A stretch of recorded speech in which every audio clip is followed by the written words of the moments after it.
Bismillahirrahmanirrahim. Assalamualaikum warahmatullahi wabarakatuh. Innal hamdalillah nahmaduhu wa nasta'inuhu wa nastaghfiruh wa na'udzu billahi min shururi anfusina wa min sayyiati a'malina. May yahdihillahu fala mudilla lahu wa may yudlil fala hadiya lahu.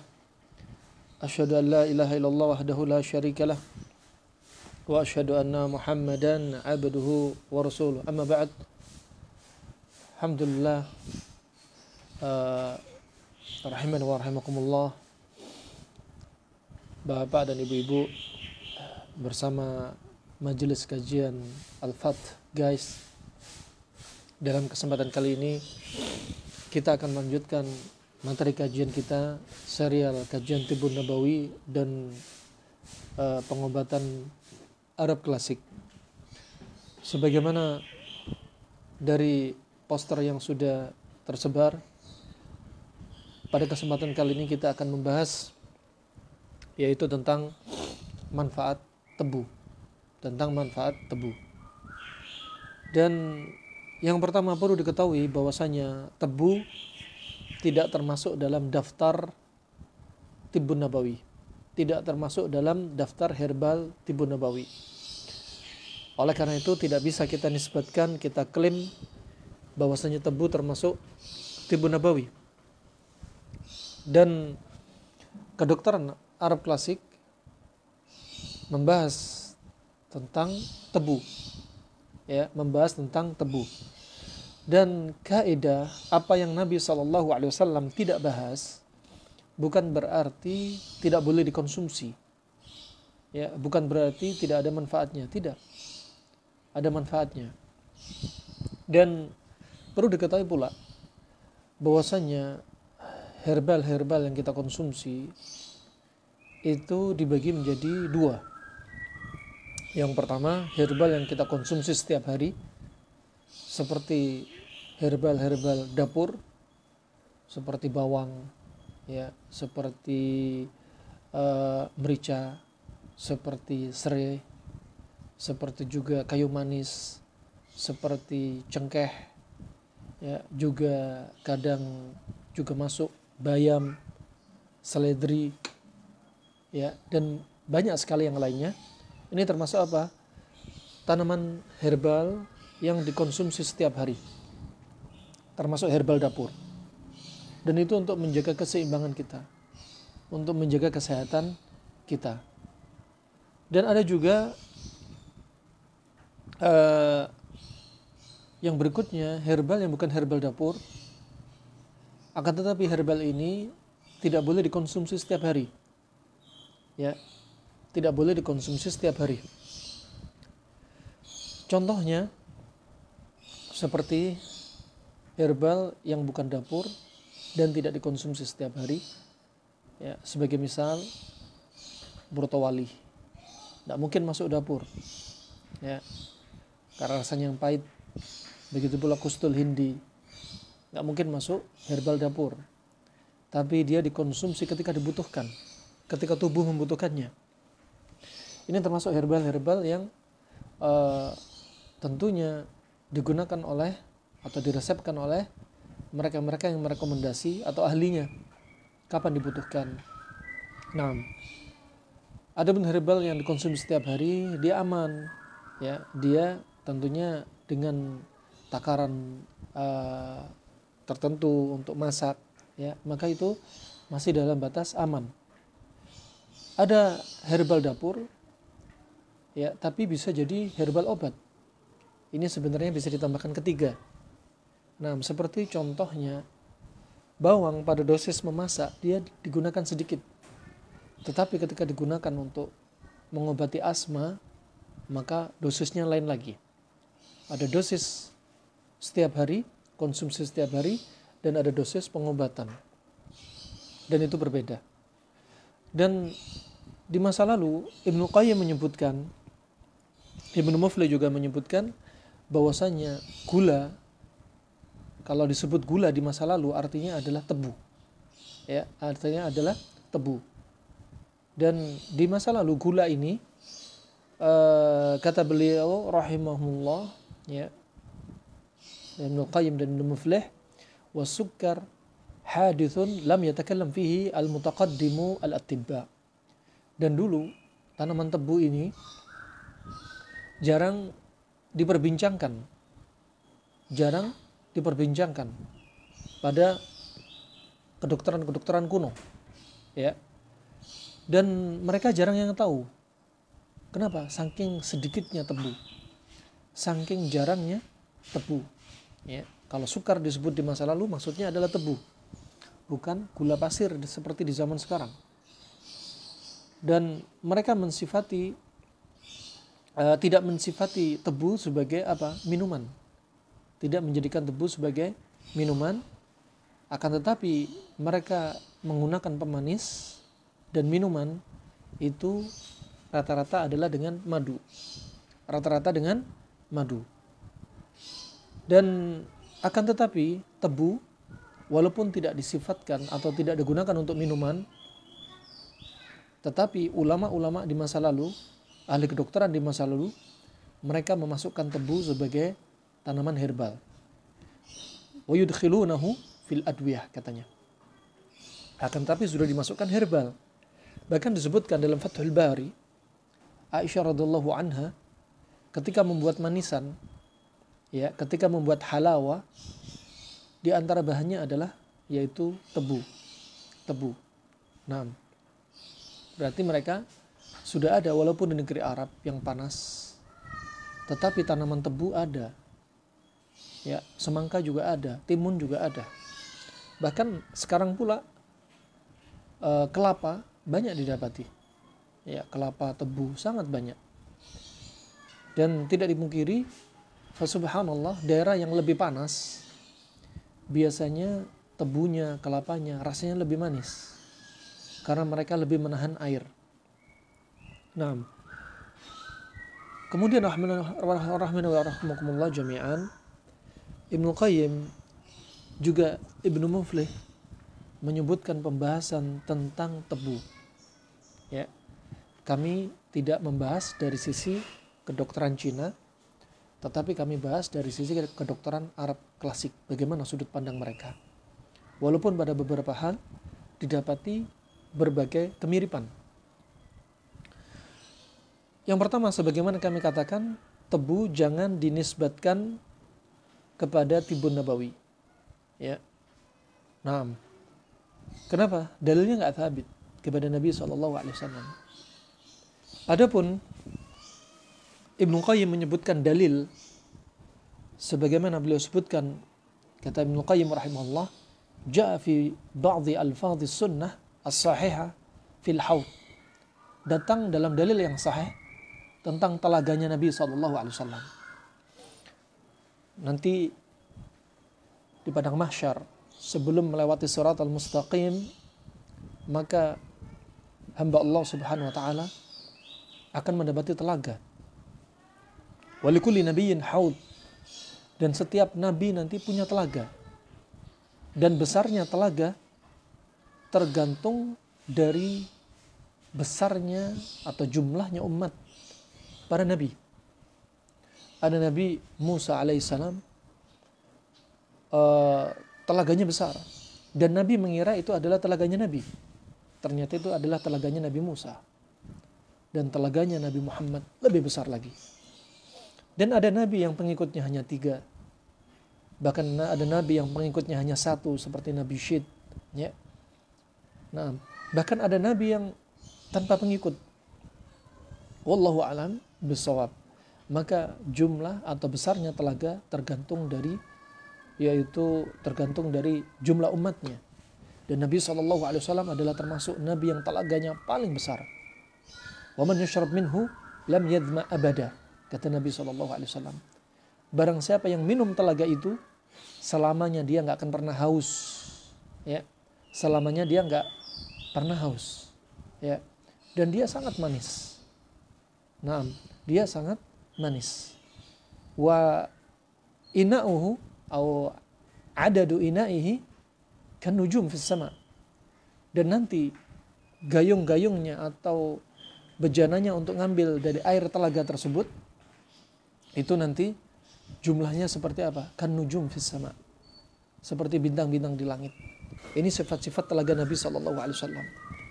Dan di sana nanti akan ada orang-orang yang diusir dari telaga Nabi SAW. Ya. Kemudian saking rahmahnya Nabi SAW, Nabi SAW sambil berkata, hum ummati, hum ummati. Mereka itu umatku. Mereka itu umatku. Kenapa diusir? Gak boleh minum telaga. Telaganya Nabi SAW. Kemudian dikatakan kepada Nabi SAW, innaka la tadri ma qad ahdatha ba'da qad baddalu wa ghayyaru. Wahai Muhammad, kamu tidak tahu sepeninggalmu, setelah kamu wafat, apa yang terjadi pada mereka umat setelahmu. Mereka telah merubah, mereka telah mengganti agamamu. Termasuk diantaranya adalah mereka berbuat kesyirikan dan mereka-mereka yang melakukan amalan yang Nabi SAW tidak mengajarkannya. Ya, dan mereka membuat yaitu ajaran-ajaran baru. Ya, maka diusir dari telaga Nabi SAW. Ini mengingatkan kepada kita agar kita berhati-hati dari perbuatan syirik, hati-hati dari perbuatan atau hal-hal yang menjauhkan kita dari telaga Nabi SAW, seperti melakukan amalan-amalan yang tidak Nabi ajarkan. Maka ini diantara salah satu pentingnya kita mengikuti apa yang Nabi sampaikan dalam segala hal. Dalam segala hal. Fa subhanallah, sehingga mereka dikatakan Nabi SAW suhqan suhqan, ay bu'dan bu'dan. Kemudian Nabi berkata kepada mereka yang tadi dilarang, kemudian Nabi menyampaikan, ya sudah, minggir kalian, menjauh dari telagaku. Naam. Fa rahman wa rahimakumullah jami'an. Fa ini telaga Nabi SAW. Terkait dengan pembahasan tebu, ya, Ibnu Qayyim menyebutkan hadis, ya, yang Ibnu Qayyim menukilkan, ma'uhu ahla minas sukkar. Air dari telaga ini itu lebih manis daripada sukar. Orang kalau bilang sukar di masa lalu artinya tebu. Ya. Dan sukar, ya, ini jangan sampai salah baca. Kalau dibilang sukar, ya, artinya penyakit kencing manis. Kalau sukar itu artinya gula atau tebu. Nah, lafaz ini yang disebutkan Ibnu Qayyim rahimahullah sebenarnya nggak didapati lafaz sukar. Lafaz bahwasanya air telaga Nabi itu lebih manis daripada sukar, lebih manis daripada tebu. Ya, sebagaimana disebutkan oleh muhaqqiq, ya, di antaranya Syekh Syuaib dan Syekh Abdul Qadir Al-Arnaud, mereka apa? Nggak mendapati lafaz sukar, nggak mendapati lafaz sukar, tebu. Yang didapati dalam lafaz, dalam hadis yang sahih, seperti hadis Abu Hurairah riwayat Tirmidzi dan yang selainnya, bahwasanya yang benar adalah ahla minal asal, ahla minal asal, ya, lebih manis daripada madu, bukan lebih manis daripada sukar, sebagaimana yang disebutkan oleh Ibnu Qayyim rahimahullah. Hadis-hadis yang sahih yang lainnya menunjukkan apa? Menunjukkan bahwasanya itu adalah ahla minal asal, lebih manis daripada madu, bukan lebih manis daripada gula atau tebu. Ya. Adapun yang disebutkan Ibnu Qayyim rahimahullah, ya, sebagaimana disebutkan Imam Tirmidzi dari Abu Hurairah dalam Az-Zuhud, ya, marfu'an kepada Nabi SAW, yang disebutkan Ibnu Qayyim menukilkan kemungkinan dari sini, dari Abu Hurairah. Nah, ada pun hadis yang sahih bukan dari riwayat ini, bukan dari Abu Hurairah dari Tirmidzi, dari riwayat yang lainnya nanti akan kita sebutkan, sehingga kita nggak bisa menisbatkan tebu sebagai tebu nabawi. Ya, disebutkan dalam hadis ini,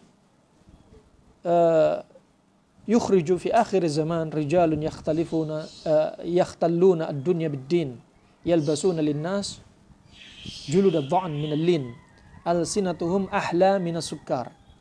Ya, nanti di akhir zaman akan ada orang yang lisannya lebih manis daripada gula, lebih manis daripada tebu.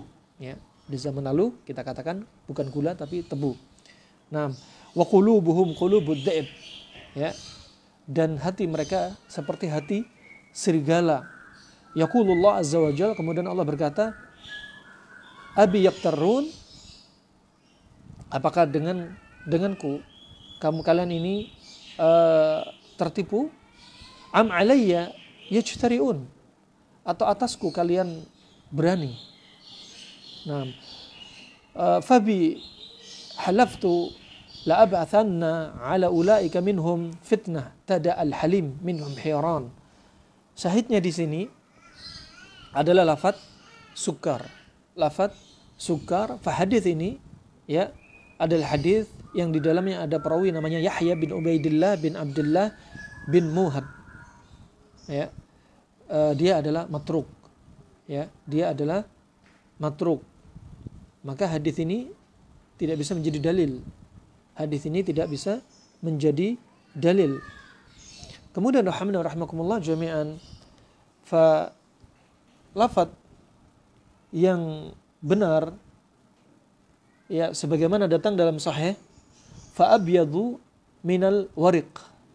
Fa abyadu minal wariq. Bahwasanya nanti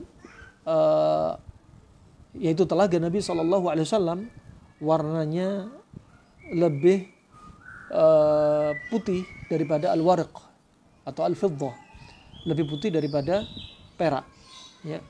Wa atyabu min raihatil misk, dan wanginya lebih wangi daripada aroma misk, ya, aroma misk. Juga dalam sahih disebutkan asyaddu bayadan minal asali bil labani, ya.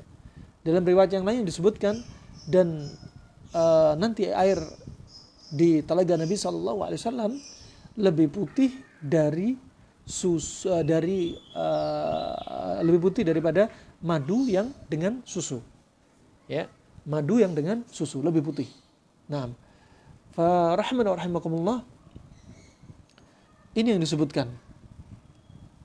Adapun dalam riwayat yang lainnya, asyaddu bayadan minal laban wa ahla minal asal, ya, dia lebih putih daripada susu dan lebih manis daripada madu. Lebih manis daripada madu. Ini diriwayatkan oleh Imam Bukhari dalam sahihnya dan riwayat Imam Muslim dalam sahihnya. Ya, berarti kalau lebih putih, lebih manis daripada tebu, telaga Nabi SAW ini, maka nggak thabit. Maka nggak sahih datang dari Nabi SAW. Yang datang sahih dari riwayat Imam Bukhari adalah asyaddu bayadan minal labani wa ahla minas sukari wa ahla minal asali. Ya, yang benar adalah telaga Nabi SAW nanti, yaitu warnanya lebih putih daripada susu dan manisnya lebih manis daripada madu. Adapun lafaz lebih manis daripada tebu, ya, ini sebagaimana para muhakkik menyampaikan, lam naqif ala hadzal lafaz. Kami belum berhenti dari penelitian lafaz ini. Dari mana Ibnu Qayyim mengambil lafaz ini dan bagaimana sanadnya? Bagaimana sanadnya? Nah, kemudian rahimana wa rahimakumullah jami'an, juga dalam sahih disebutkan asyaddu bayadan minal thalj wa ahla minal asali bil laban. Dalam riwayat yang lainnya pula, ya, dalam riwayat yang lainnya bahwasanya tebu ini asyaddu bayadan minal thalj wa ahla minal asal bil laban. Dia ini lebih putih daripada thalj, itu es batu. Kalau bard, ya, thalj itu seperti salju, ya. Kalau bard itu es batu. Dan dia lebih putih daripada salju. Lebih putih daripada salju, dan dia lebih manis dari madu yang dicampur dengan susu. Ana ulang lagi. Jadi lafaz tebu tidak thabit dari Nabi SAW. Ya, lafaz tebu nggak thabit kepada Nabi SAW, dan dia bukan masuk dalam jajaran jadwal tibbun nabawi. Ya. Adapun yang Ibnu Qayyim sebutkan, sebagaimana dalam hadis ma'uhu ahla minas sukar, airnya lebih manis daripada tebu, ya, daripada tebu. Hadis ini sebagaimana dikatakan para muhakkik, lam nakif ala hadzal lafaz. Lafaz ini kami belum, yaitu menemukan dari mana sanadnya, dari mana hadisnya, dan bagaimana lafaznya. Nah, adapun penyebutan sukar yang dinisbatkan kepada Nabi SAW sebagaimana dalam hadis Abu Hurairah riwayat Tirmidzi, ya, Sebagaimana kami sampaikan, apa? Al-sinatuhum ahla minas sukar. Nanti akan muncul di akhir zaman orang-orang yang yaitu mulutnya lebih manis daripada tebu. Dan qulubuhum wa qulubuhum qulubud dhi'b, dan hati mereka seperti hati serigala. Hadis ini ya, sebagaimana kami ulangi, hadis ini ada perawi namanya Yahya bin Ubaidillah bin Abdullah dan dia matruk. Hadisnya ditinggalkan. Berarti enggak bisa dinisbatkan kepada Nabi SAW. Nah, kemudian berarti datang dalil yang sahih terkait dengan telaga Nabi SAW, ya, terkait dengan sifat telaga Nabi SAW. Disebutkan yang benar adalah dalam riwayat sebagaimana tadi sampaikan, riwayat Imam Ahmad dalam musnadnya, ya. Riwayat Imam Ahmad dalam musnadnya diantaranya adalah yaitu asyaddu bayadhan minal labani wa ahla minal asali. Ini juga riwayat yaitu Imam Bukhari, Imam Muslim. Bahwasanya air telaganya Nabi SAW nanti apa? Asyaddu bayadhan minal labani, lebih putih daripada susu, wa ahla minal asali, dan lebih manis daripada madu. Jadi bukan lebih manis daripada tebu. Ya. Ini perlu diklarifikasi. Kemudian yang berikutnya dalam riwayat yang lainnya tadi disebutkan, ya, disebutkan dalam riwayat yang sahih, ya, katanya asyaddu bayadhan minats thalj, lebih putih daripada salju. Lebih putih daripada salju. Makanya salju diambil dari bahasa Arab. 80% lebih bahasa Indonesia aslinya diserap dari bahasa Arab.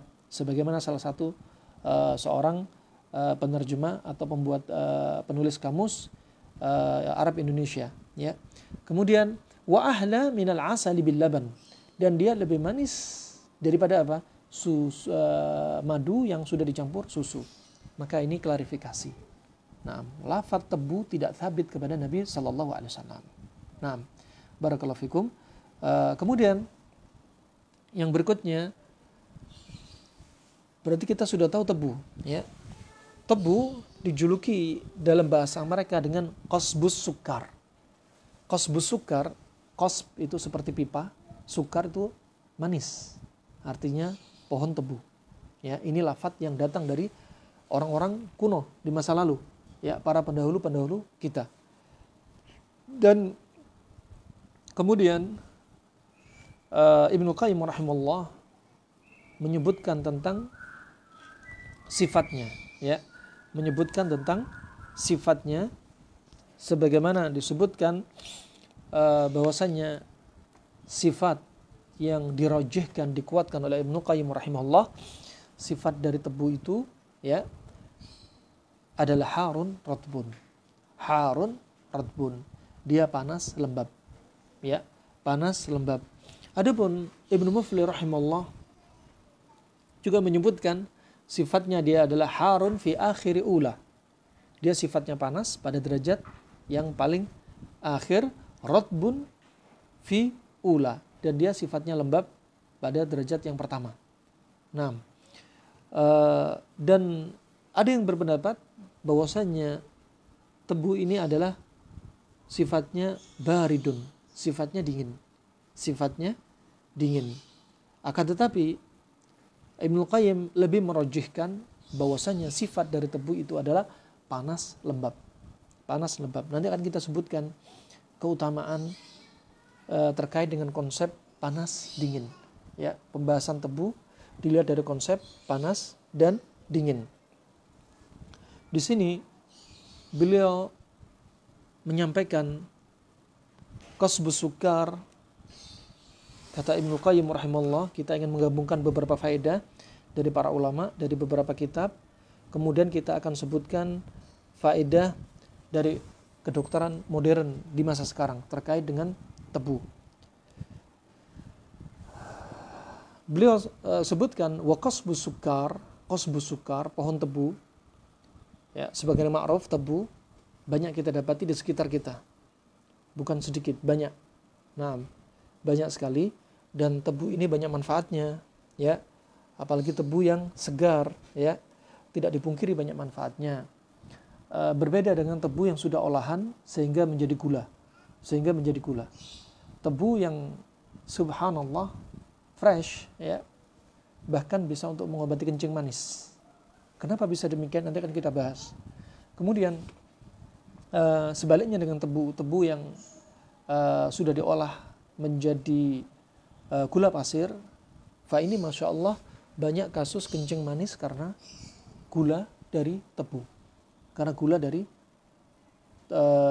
dari tebu yang sudah melalui pemrosesan. Nah, sampai dikatakan bahwasanya kebutuhan maksimal kita terhadap gula, ya, yang kita konsumsi maksimalnya cukup 3 sendok. Lebih dari itu satu saat nanti akan muncul, yaitu seperti penumpukan gula, ya, sehingga insulin sudah tidak bisa mampu atau tidak mampu lagi untuk mengeluarkan pankreas untuk mengeluarkan insulin. Pada batas tertentu, gula ini bisa dibantu dihancurkan insulin melalui pankreas. Tetapi jika konsumsi gula berlebihan, kemudian pankreas dipaksakan untuk mengeluarkan insulin untuk memecahkan gula ini, maka ada saatnya pankreas akan membengkak sehingga mengalami kegagalan fungsi, sehingga insulin akan jumlahnya berkurang, dan saat itulah terjadi kencing manis. Saat itulah terjadi diabetes. Nah, sehingga gula yang ada dalam tubuh kita nggak bisa dipecah lagi oleh insulin, tertumpuk di dalam tubuh. Nah, nggak lupa atau jarang sekali orang yang yaitu kena gula, penyakit gula, yang mereka ini tidak mengalami luka yang jarang sembuh atau luka gangren. Artinya nggak sedikit, banyak sekali. Nah, kencing manis ada yang mereka bagi menjadi basah dan kering. Yang kering ketika kena luka dia condong cepat persembuhan atau tertutupnya luka. Akan tetapi yang basah, terutama di daerah ekstremitas bawah, di kaki, ketika ada luka dia akan sulit sembuh. Kenapa demikian? Karena banyak gula yang berada di bawah kulit, karena tidak dihancurkan oleh tubuh, karena jumlah insulin yang sudah tidak normal lagi, tidak banyak lagi untuk dikeluarkan dari pankreas, karena kelelahan pankreas dari apa yang kita makan. Antara kita makan gula dengan hasilnya insulin tidak seimbang, sehingga pankreas memaksakan, dia membengkak, insulin berkurang, saat itulah terjadi diabetes mellitus. Adapun sebaliknya, ada kasus diabetes insipidus, ya, kebalikan dari kencing manis. Apa itu? Seperti hipoglikemi. Gulanya sangat rendah. Kenapa? Karena insulin terlalu banyak. Insulin terlalu banyak. Kalau insulin terlalu rendah, karena fungsi pankreas sudah menurun, ya, maka terjadilah kencing manis, ya, hiperglikemi, diabetes mellitus. Kemudian seandainya sebaliknya, ya, insulin terlalu tinggi, ya, maka terjadilah hipoglikemi, ya, atau diabetes insipidus, ya. Kenapa? Karena insulin terlalu banyak sehingga banyak gula yang akhirnya yang akhirnya dipecahkan. Kemudian terjadilah hipoglikemi. Masya Allah. Kembalinya kepada apa? Berarti kembalinya kepada pola makan. Untuk apa? Menormalkan hormon insulin. Menormalkan hormon insulin. Subhanallah. Lagi-lagi pola makan. Rahimana wa rahmakumullah jami'an. Dilanjutkan kata Ibnu Qayyim rahimahullah, wa qasbu sukar harun radbun yanfa'u minas su'al. Qasbu sukar atau pohon tebu ini dia sifatnya panas lembab. Panas lembab, ya. Kalau sudah jadi gula, kalau sudah menjadi gula, sifatnya dia panas kering. Ya. Ketika masih tebu, dia sifatnya panas lembab. Tapi ketika sudah proses menjadi gula melalui pemanasan sehingga jadi butir-butir, sifatnya berubah menjadi panas kering. Panas kering.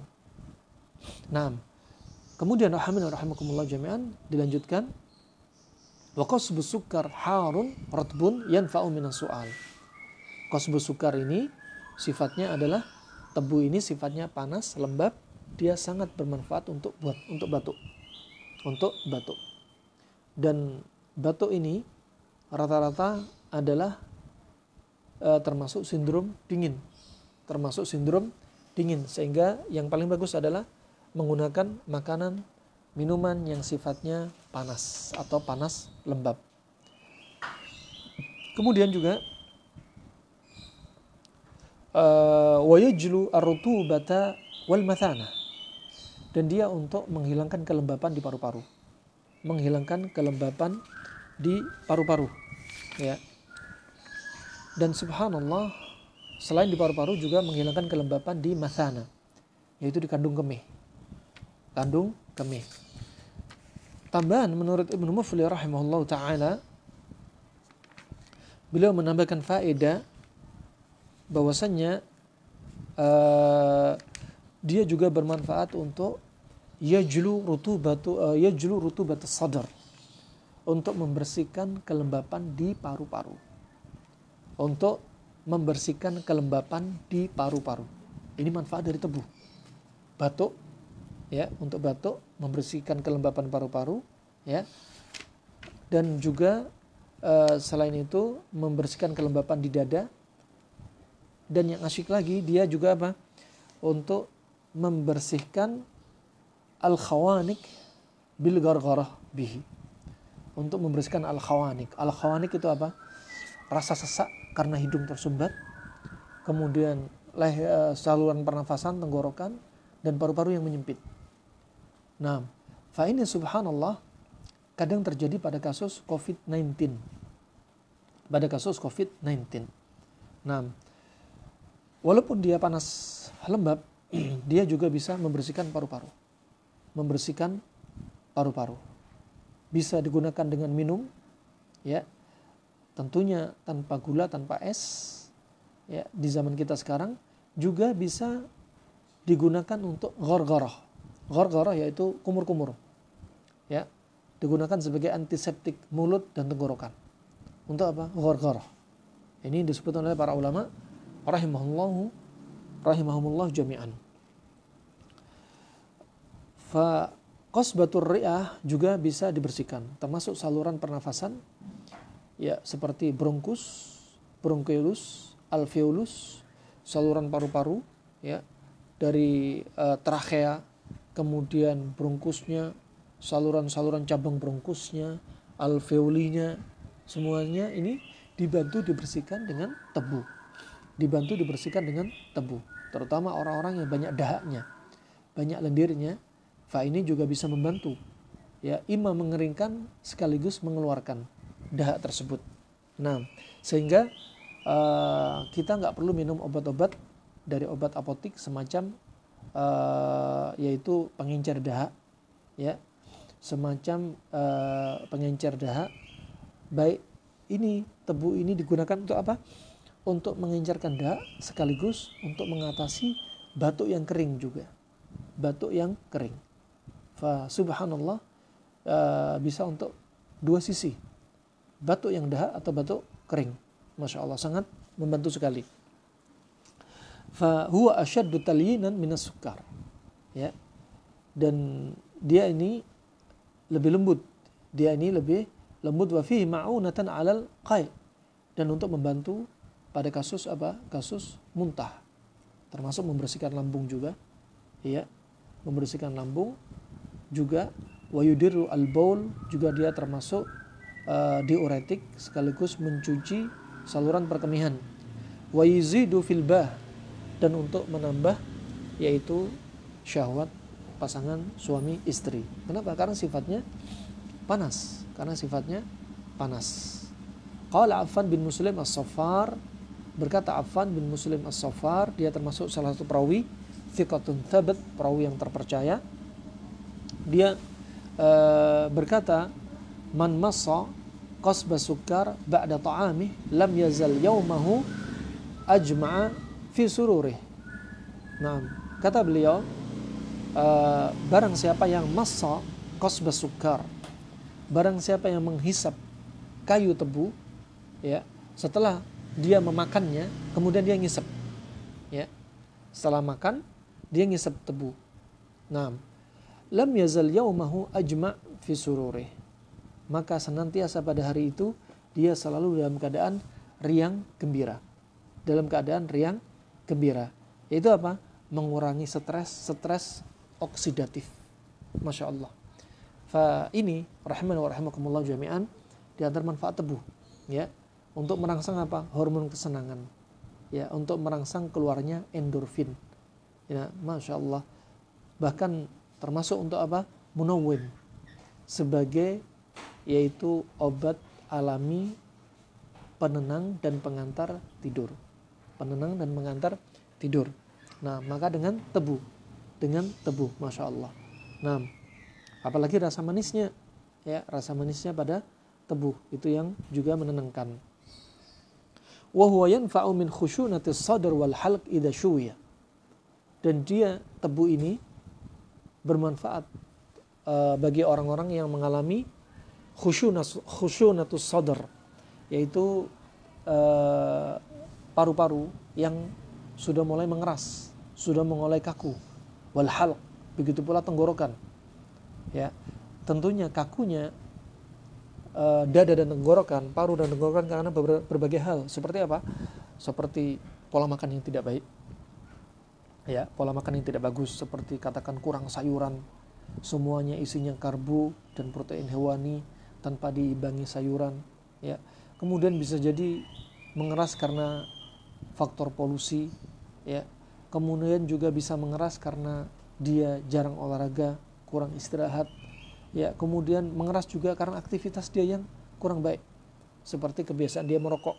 Ya, seperti kebiasaan dia merokok sehingga paru-paru mengeras. Nah, maka tebu ini sangat bermanfaat dengan cara apa? Syuya. Tebu ini dibakar. Ya. Setelah dibakar, kemudian selain dia jadi aroma terapi, keluar aroma yang enak, sekaligus setelah dibakar dia langsung diperas airnya untuk kemudian dikonsumsi. Ini sangat bagus untuk mengatasi paru-paru yang sudah mulai mengeras, tenggorokan yang sudah mulai mengalami pengerasan. Wa yuwallidu rihan daf'uha bi ayyukasyara wa yuksila bima inhar. Dan dia bisa menyebabkan kembung, bisa menyebabkan perut kembung, ya, rih di dalam perut, ya. Terkadang ada orang yang setelah makan tebu timbul angin di dalam perut. Orang yang siapa? Orang yang tipenya panas. Orang tipe panas ketemu panas akan timbul mual, timbul angin berlebihan, gas, ya, sehingga gas yang berlebihan inilah yang akan membahayakan justru. Nah, sebagaimana kita ulang-ulang dari ucapan Al-Hafidz Ibnu Hajar dalam Fathul Bari, bahwasanya di antara sebab penyakit mata beliau sebutkan insibabu ahadi akhlaq, karena menumpuknya yaitu satu campuran, satu sifat. Katakan panas ketemu panas. Orang ini tubuhnya panas. Katakan di sini dia konsumsi tebu atau makanan yang lainnya yang sifatnya panas. Panas ketemu panas ini akan menimbulkan apa? Al-abkhar, menimbulkan uap. Ya. Kemudian akan terkumpul di dalam al-ma'idah, terkumpul di dalam perut.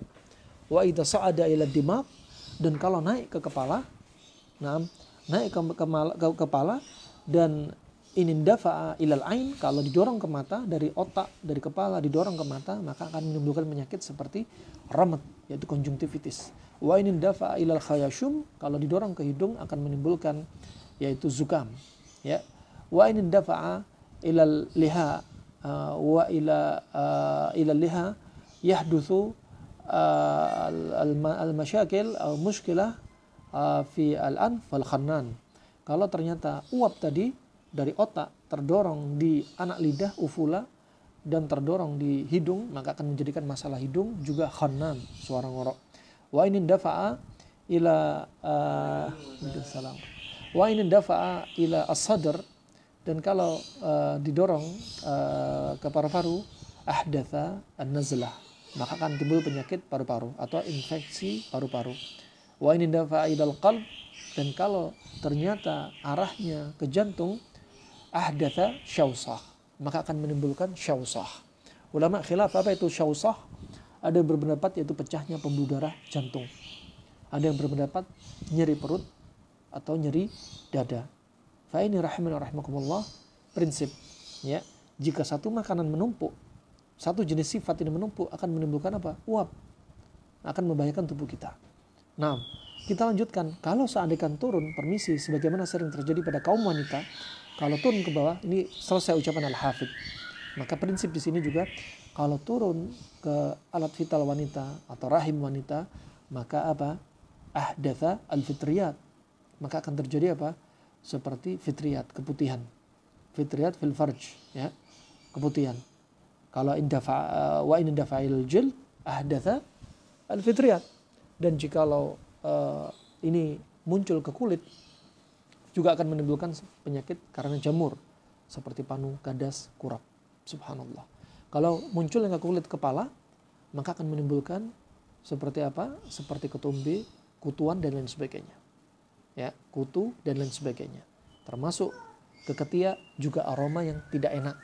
Semua itu adalah karena makanan yang satu jenis menumpuk di dalam perut sehingga menimbulkan gas.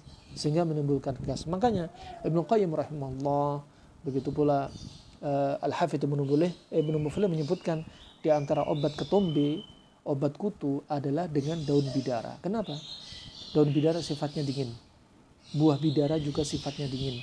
Ini bisa untuk membasmi ketombe, membunuh kutu, mengusir kutu, bahkan telur-telurnya juga. Kenapa demikian? Karena sifat kulit kepala yang panas akan menjadi media yang lembab, yang cocok untuk jamur, ya. Sehingga apa? Penawarnya adalah dengan mendinginkan kulit kepala, ya, mendinginkan kulit kepala, dan diminum untuk mendinginkan dari dalam. Barakallahu fikum. Dan lanjut Al-Hafidz Ibnu Hajar, beliau melanjutkan, jika angin ini nggak bisa keluar, apa kata Al-Hafidz Ibnu Hajar? Yahdutsu as-suda. Jika angin ini nggak keluar akan menimbulkan pusing, ya. Maka ini adalah alamat kapan tubuh kita perlu didetoks. Tubuh kita perlu detoks tatkala kita sering pusing, sering ngantuk, perut sering kembung, badan lemes, ya, badan sering demam, ya. Nah, maka ini tanda-tanda tubuh kita perlu didetoks, ya, sulit BAB atau sebaliknya malah diare, maka itu tidaklah normal. Barakallahu fikum. Kemudian rahimakumullah, ini kata Ibnu Qayyim rahimahullah, tebu ini kalau dikonsumsi terlalu banyak atau terlalu sering, makanya tebu sebagai obat. Dikatakan Ibnu Qayyim, tebu sebagai obat, bukanlah tebu sebagai menu harian. Dia hanya sebagai obat.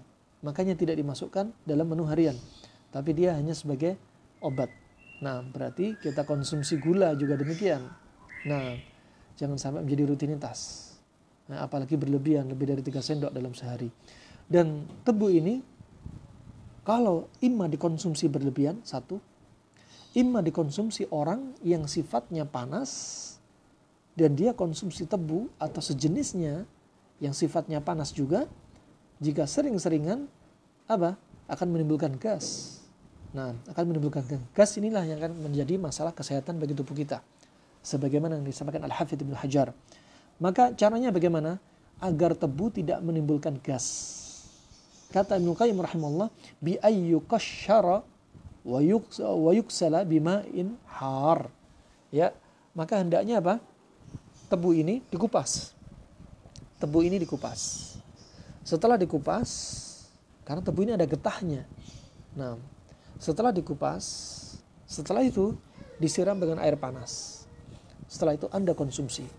Ya, Anda konsumsi. Ini untuk orang-orang yang apa? Khawatir menimbulkan gas di perutnya jika setiap konsumsi tebu. Ya, jika setiap saat konsumsi tebu. Nah, kemudian wahwa kata beliau, wasukar harun radbun alal asah. Dan pohon tebu ini, pendapat yang paling sahih kata Ibnu Qayyim rahimahullah, sifatnya adalah panas lembab. Panas lembab. Waqila baridun wa ajwaduhu al-abyad asy-syaffaf. Dan ada berpendapat dingin, tapi yang paling kuat adalah pendapat yaitu panas lembab. Wa ajwaduhu. Sekarang kita diajari bagaimana memilih tebu yang baik. Memilih tebu yang baik menurut kedokteran Arab klasik.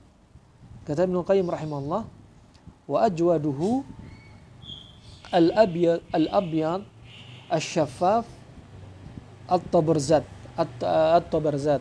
Dan yang paling bagus adalah al-abyad, yaitu yang warnanya lebih putih, bukan gelap, condong ke arah terang, ya. Dia warnanya condong ke arah terang. Syafaf, syafaf itu tipis, ya. Dia tipis, sebagaimana disebutkan oleh Ibnu Qayyim rahimahullah. Dan tipisnya at-tabarzat, ya. At-tabarzat itu keras. Ini berarti kriteria tebu yang paling baik.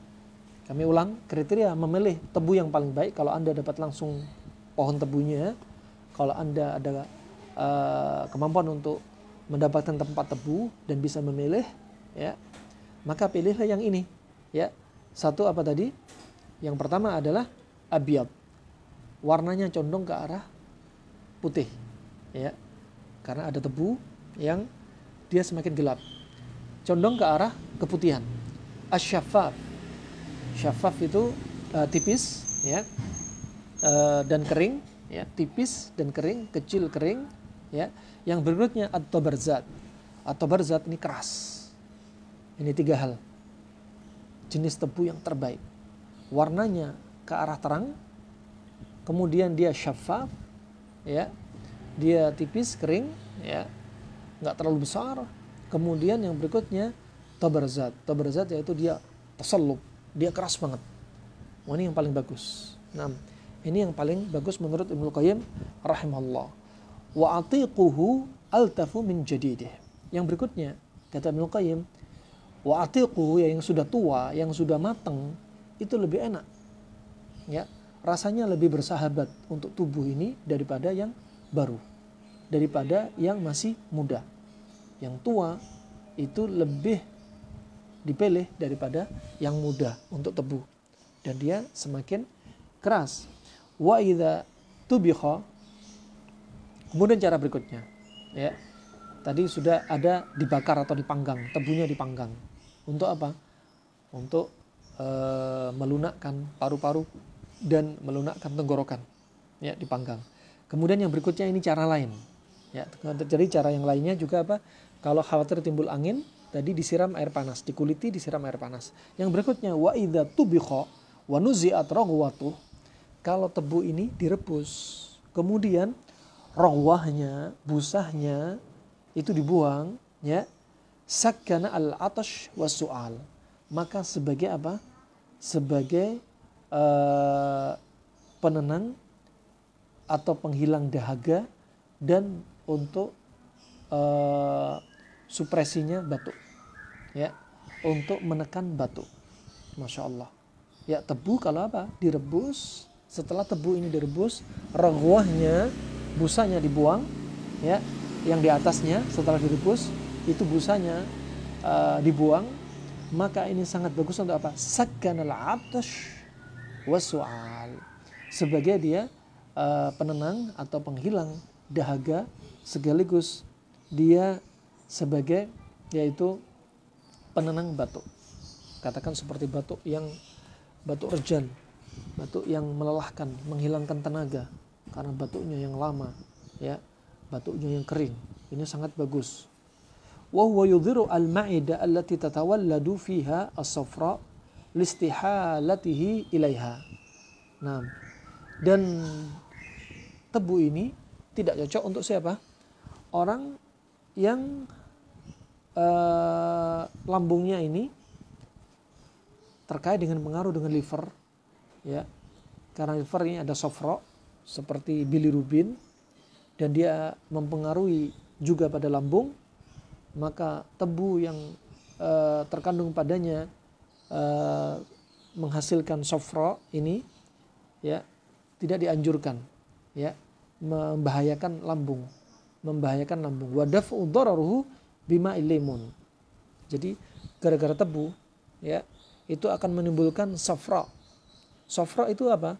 Dikatakan safra itu saudawiyah, yaitu sesuatu yang muncul dari liver, dari liver, sesuatu yang muncul dari bukan saudawiyah, safrawiyah, yang muncul dari liver, sehingga akan membahayakan lambung dia. Jikalau seseorang konsumsi tebu, kemudian lambungnya bermasalah, maka ada penawarnya. Penawarnya adalah bima ilimun au naranj. Penawarnya adalah dengan yaitu jeruk, ya, dengan jeruk, ya, atau dengan naranj. Ya, apa itu naranj? Naranj yaitu seperti citrus aurantium atau dikenal dengan jeruk pahit.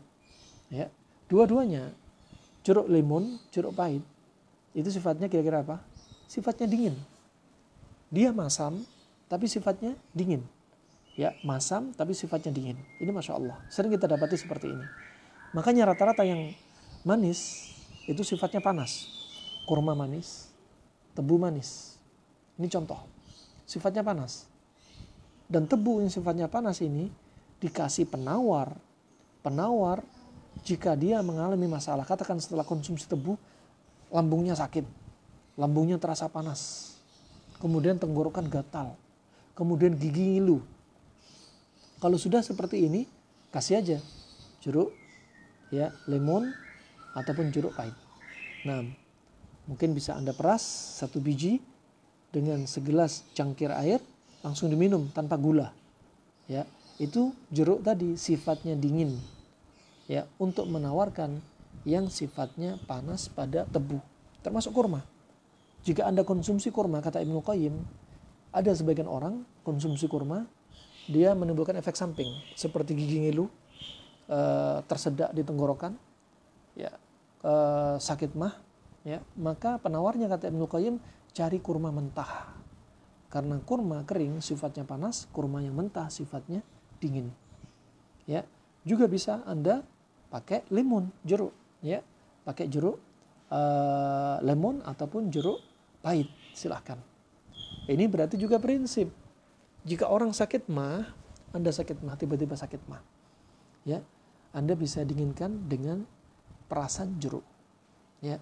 Tetapi apa? Jangan gunakan air panas, gunakan air dingin, gunakan air dingin. Maka ini Masya Allah pengobatan yang sangat simpel sekali dan sering kami coba. Orang yang sakit mah dengan syarat apa? Gak ada ulkus peptikum, gak ada tukak lambung. Kalau sakit mah disertai tukak lambung, dikasih jeruk nipis, dia bisa pingsan. Dia bisa pingsan. Nah, maka ini untuk mah, sakit mah yang sangat bagus untuk siapa? Orang yang kasus lambungnya panas. Orang lambung panas dikasih tebu. Tebu sifatnya juga panas. Timbul sakit mah, mual, dan lain sebagainya. Maka jeruk lawannya. Karena jeruk ini sifatnya dingin. Jeruk lemon atau jeruk pahit. Kemudian rahimakumullah juga bisa penawarnya pakai apa? Ar-rumman al-laffan. Ar-rumman al-laffan. Juga bisa pakai delima. Delima rasanya seperti apa? Seperti jeruk, masam juga. Ya, dia masam. Kemudian lanjut Ibnu Qayyim rahimahullah, wa ba'dun nas yufaddiluhu 'ala al-'asal likillati hararatihi walinihi. Dan sebagian manusia, orang Arab klasik, ya, mereka lebih mengutamakan yaitu tebu dibanding madu. Dari sisi apa? Karena panas pada tebu itu lebih mending daripada madu. Dan dia lebih lembut daripada madu. Ini dalilnya mereka. Dalilnya mereka. Sehingga mereka kadang pemanisnya menggunakan tebu dibanding madu, ya, daripada madu. Wa hadza tuhamil minhu 'alal 'asal. Nah, fa inna manafi' al-'asal adhaf manafi' sukar. Padahal manfaatnya tebu itu lebih banyak daripada manfaatnya madu lebih banyak daripada tebu. Nah, enggak dipungkiri. Nutrisinya madu, Masya Allah. Nah, juga madu juga bisa untuk memperbarui sel dan lain sebagainya. Bahkan berapa banyak luka, ya, luka bakar atau luka-luka yang lainnya, subhanallah, dari percobaan kami dari tahun 2000, Masya Allah kami dapati seorang wanita ibu-ibu yang terkena epilepsi. Ketika datang epilepsinya, ya, dia dalam keadaan menggoreng, kemudian minyaknya tertumpah di tangannya sampai hampir kelihatan tulangnya, putihnya tulangnya. Subhanallah, kami gunakan madu berbulan-bulan dan subhanallah, ya, lukanya sangat bagus. Kenapa demikian? Karena madu ini hakikatnya adalah memberikan nutrisi bagi sel-sel jaringan. Nah, adapun sifat seperti iodin, betadin yang kami dapati di lapangan, sifatnya mereka lebih membakar, ya, sehingga semakin panas dan jaringan kelihatan jaringan itu seperti jaringan terbakar. Nah, ini sudah kami coba pada beberapa kasus luka-luka. Madu Masya Allah. Bahkan pada kasus kencing manis sekalipun yang sudah gangren lukanya sampai bau, dan madu ini Masya Allah. Nah, madu ini sangat banyak manfaatnya dibanding tebu, ya. Tetapi sebagian kedokteran klasik melihat dia tebu lebih baik daripada madu, dilihat dari sisi panasnya lebih mending, itu saja. Panasnya lebih mending, itu saja. Nah, kemudian waqad ja'alallahu syifaan wa dawaan, dan pada madu ini Allah jadikan apa? Syifa wa dawa. Syifa wa dawa. Nah, Allah Subhanahu wa taala sudah berfirman, "Wa nunazzilu minal Qur'ani ma huwa syifa." Dan kami telah turunkan Al-Qur'an itu dari apa? Dari Al-Qur'an itu obat, pengobatan. Ya, baik syifa ma fis sudur atau syifa al-udwi, kata para ulama. Baik itu kesembuhan obat bagi penyakit hati ataupun penyakit fisik. Masya Allah. Ya, Al-Quran itu bukan hanya untuk mengobati ruqyah, pada kasus ruqyah, kejinan, kesurupan. Bukan itu saja. Lihat Nabi SAW ketika disengat kalajengking. Nabi meruqyah dirinya, memegang lokasi sengatannya, ya, dan membaca Al-Kafirun, membaca Al-Falaq, membaca An-Nas, dibaca sampai nyerinya hilang. Nah, jadi bukan hanya untuk kasus-kasus non medis saja, kasus medis juga demikian.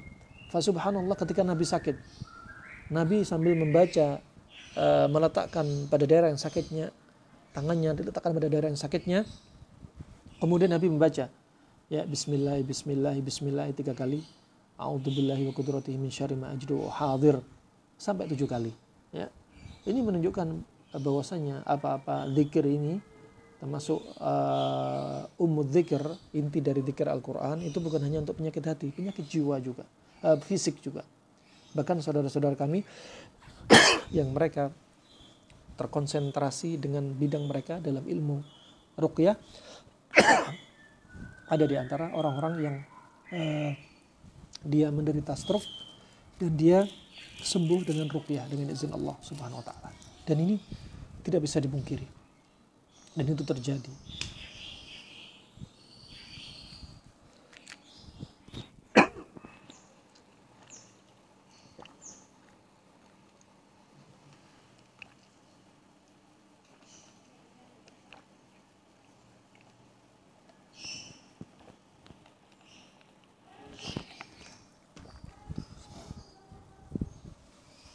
Barakallahu fikum. Kemudian kata Ibnu Qayyim rahimahullah, ya, dia ini adalah syifaan wa dawaan, ya, kesembuhan sekaligus obat, Farahman rahmakumullah, kami sampaikan Al-Quran itu bukan hanya untuk penyakit hati, bukan hanya untuk mengobati jin dan kesurupan, bahkan bisa mengobati fisik, bahkan bisa mengobati kasus fisik. Sebagaimana kami sampaikan tadi, Nabi SAW disengat kalajengking. Beliau meruqyah, pertama beliau menganjurkan sahabat, meminta kepada sahabat untuk dihadirkan air dengan garam untuk mendinginkan sifatnya racun yang panas dan menarik racun, yaitu enzim protein racun tadi masuk dalam tubuh sehingga diikat oleh garam untuk keluar. Kemudian beliau baca Al-Kafirun, Al-Falaq dan An-Nas sampai sakitnya hilang, sampai nyerinya hilang. Begitu pula ketika sakit, memegang daerah yang sakit sambil beliau baca Bismillah, A'udzubillahi wa qudratihi min syarri ma ajidu wa hadir. Diulangi, yang kedua ini diulangi sampai 7 kali. Nah, juga selain itu dia syifa untuk masalah-masalah kita. Nah, berapa banyak masalah rumah tangga muncul? Coba kalau kita koreksi, mereka bisa jadi karena jarang baca Al-Quran, ya, baca Al-Quran. Nah, untuk menghilangkan masalah-masalah Anda juga, Masya Allah, untuk menenangkan hati Anda juga. Nah, dan bukan hanya dibaca, diamalkan, difahami maknanya dengan membaca Al-Quran, kita bisa berakhlak dengan yang ada di dalam Al-Quran. Sebagaimana Nabi SAW pernah ditanya Aisyah radhiyallahu anha dari akhlak Nabi, wa kana akhlaquhu Al-Quran, dan akhlaknya Nabi SAW adalah Al-Quran. Kemudian wa idaman wa halawatan, dia juga bisa menjadi lauk. Tebu ini bisa menjadi lauk. Wa halawatan, juga bisa menjadi manisan, permen. Ya, diolah, direbus sampai akhirnya mengental dan jadi manisan. Dan tentunya ini lebih sehat daripada manisan-manisan permen yang ada di pasaran, yang bahannya rata-rata adalah pemanisnya menggunakan aspartam, yang padahal Amerika sekarang sudah melarang pemanis berupa aspartam. Sebagaimana disampaikan saudara kami, salah seorang dokter spesialis anak, ya, ada anak kecil umur 12 tahun sudah terkena serangan stroke. Ya, setelah mereka teliti apa sebabnya, ternyata karena minuman atau segala sesuatu makanan-makanan instan yang terkandung padanya aspartam. Yang mana aspartam ini diantara efeknya adalah yaitu menyebabkan pembuluh darah di otak semakin menyempit, sehingga kebutuhan oksigen di otak semakin sedikit, terjadilah iskemia, otak kurang oksigen. Nah, terjadilah stroke. Subhanallah, bahaya. Daripada bikin manisan, mending Anda bikin manisan dari tebu, direbus sampai jadi manisan tebu. Atau bisa jadi apa tadi? Idaman. Makanya tadi kata Affan bin Muslim As-Saffar, dia mengatakan man massa as-sukar ba'da ta'amih. Barang siapa yang menghisap tebu setelah dia makan, ya, lam yazal yaumahu ajma' fi sururih.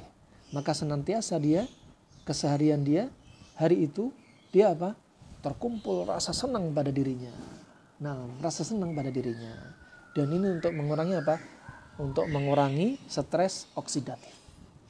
Nah, dia merangsang apa? Endorfin untuk keluar, hormon kesenangan keluar. Nah, ini Masya Allah.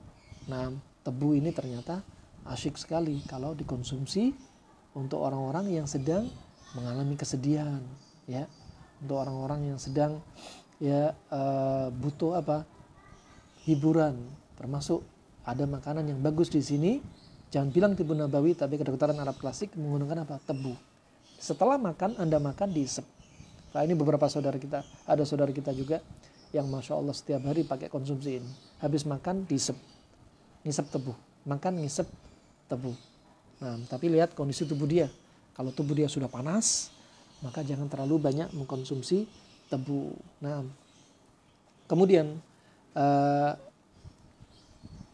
wa aina naf'us sukar min manafi'il asal. Yang kalau dibandingkan tebu dengan madu, ya jauh beda.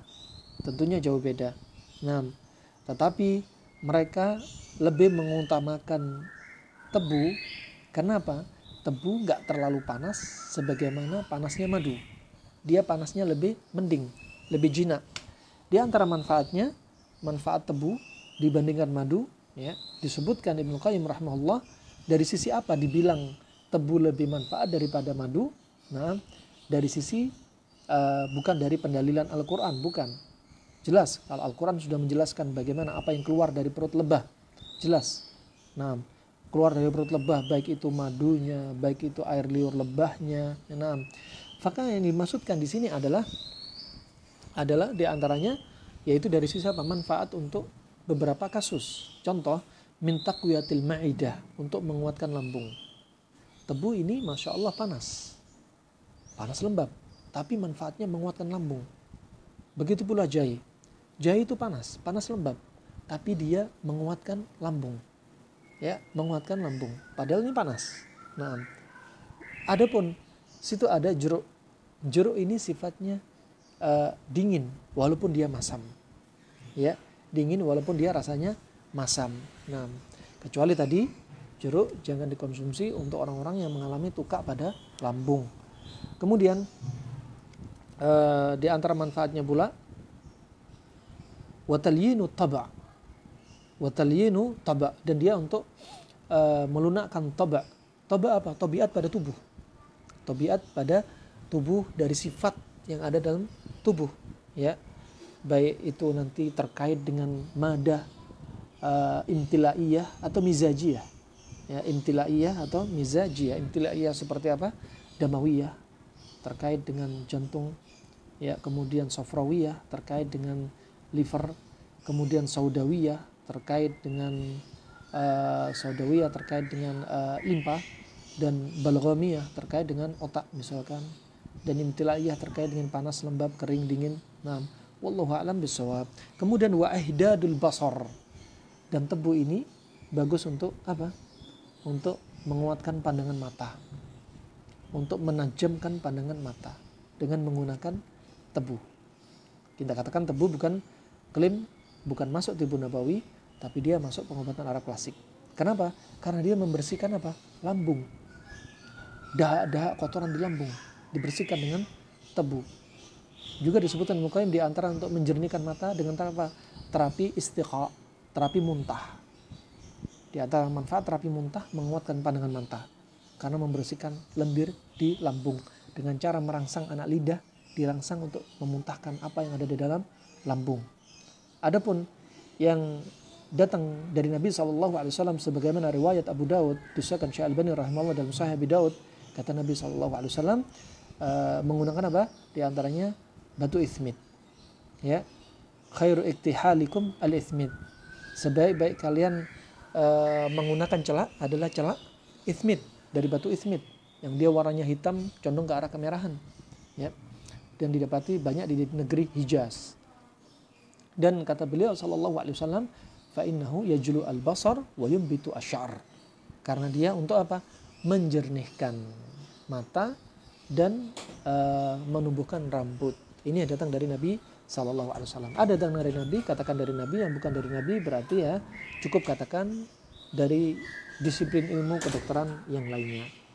Kemudian wajila'ud dhulmatihi, juga di antara manfaatnya adalah untuk menjernihkan, yaitu pandangan buram atau kabur pada mata.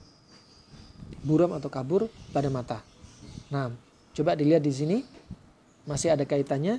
Buram dan kabur pada mata juga sekaligus dia untuk mengatasi katarak, yaitu buram pada mata di antara sebab katarak.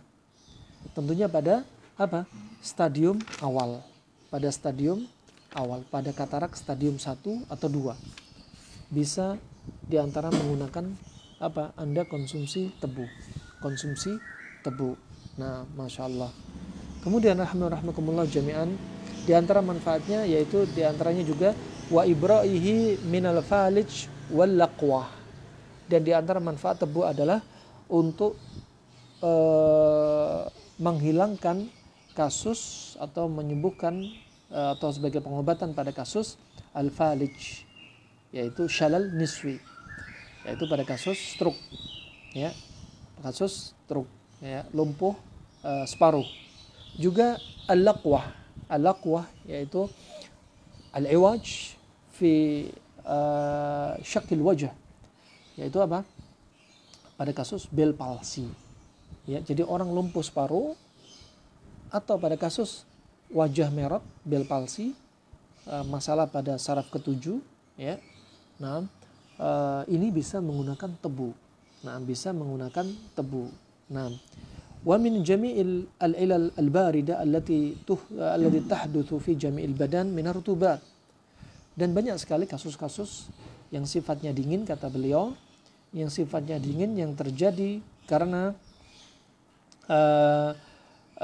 badan ini terlalu lembab. Badan ini terlalu lembab. Nah, fayajdibuha min qa'ril badan, sehingga panasnya tebu ini untuk mengisap atau mengeluarkan kelembapan tadi min qa'ril badan, dari tubuh atau badan yang yaitu dalam, dari tubuh yang atau organ yang dalam. Wa min jami'il badan, dan dari semua badan. Wa hifdzu sihhati tasminihi wa taskhinihi, ya, dan termasuk penjagaan kesehatan adalah diantaranya memanaskan apa? Sesuatu yang lembab, memanaskan sesuatu yang sudah lembab biar kelembapan ini terbakar. biar kelembapan ini terbakar. Wa ziyadati fil bah, dan diantaranya untuk menambah albah, yaitu albah, dan menambah albah yaitu menambah hubungan spasutri suami istri atau syahwatnya. Wa tahlil wal jila, dan juga untuk membersihkan unsur-unsur yang ada di dalam tubuh, membersihkan unsur-unsur sisa-sisa ekskresi di dalam tubuh. Ya, maka sangat bagus sekali ini manfaat tebu. Wa fathu afwahi al-uruq, dan di antara manfaat tebu adalah untuk membuka atau melebarkan pembuluh darah kita. Nah, pembuluh darah kita bisa jadi tersumbat karena apa? Karena efek dari LDL yang tinggi. Ya, kalau orang sebut ya dengan sebutan lemak jahat, ya, lemak jahat. Nah, mereka sebut demikian. Nah, kemudian dia akan menyebabkan plak-plak di dalam pembuluh darah. Ini pembuluh darah, kemudian nempel, ya, nempel di sini LDL ini jadi plak-plak.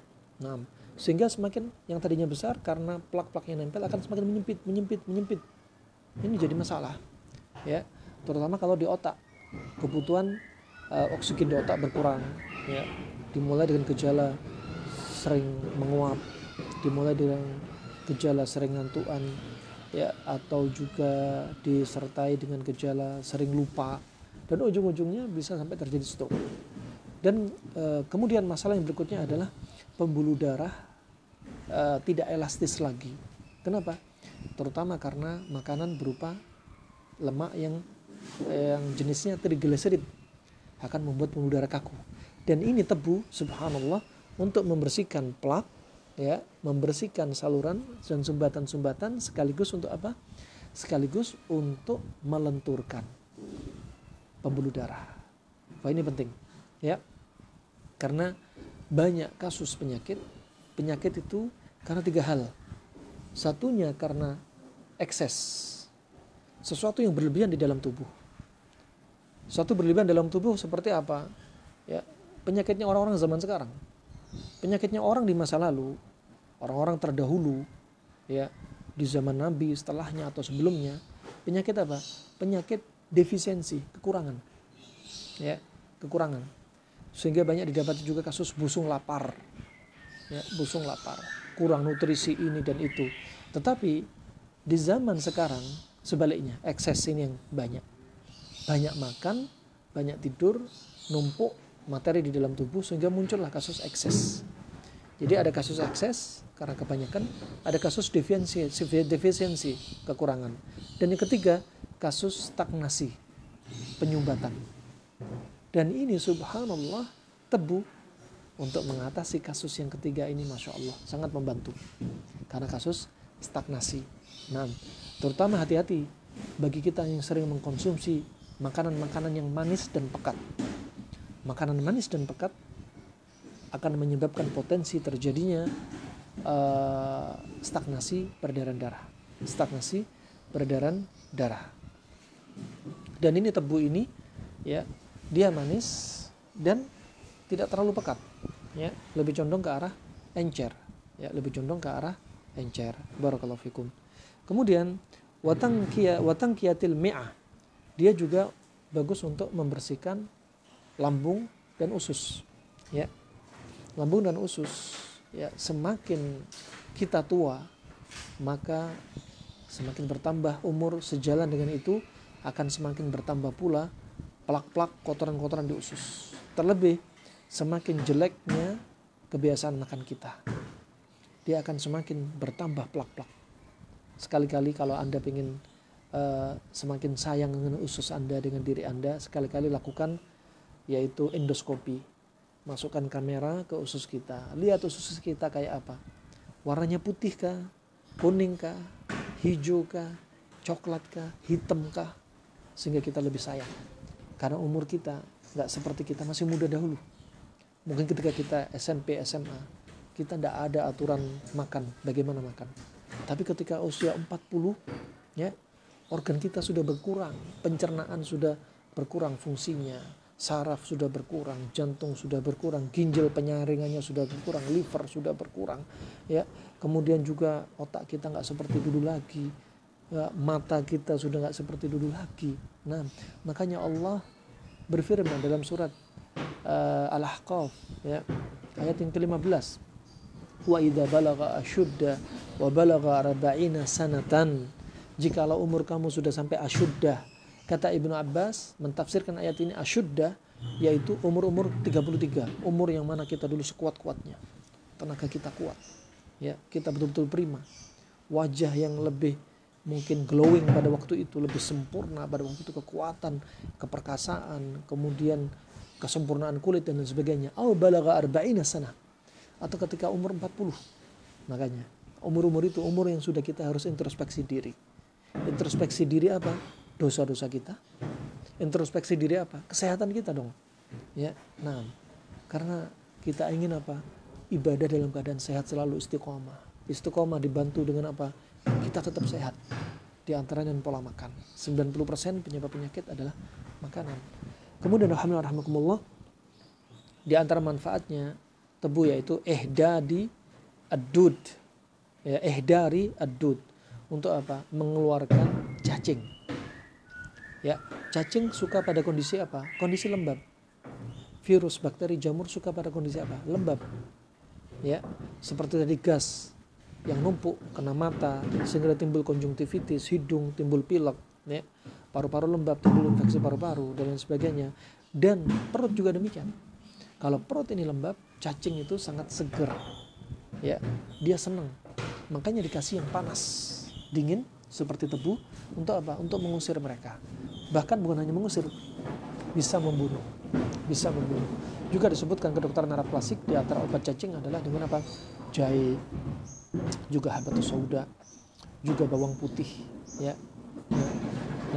Dan banyak sekali, ya, makanan-makanan yang bisa kita jadikan terapi. Kemudian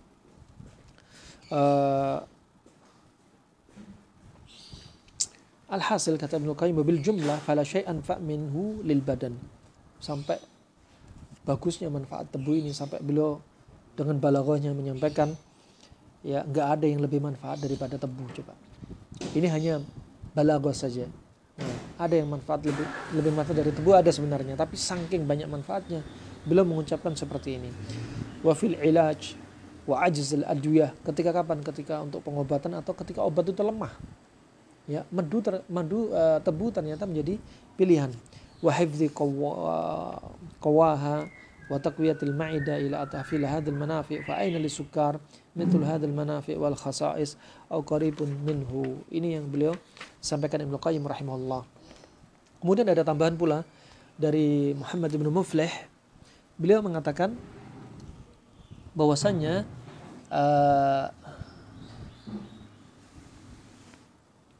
di antara manfaat yang lainnya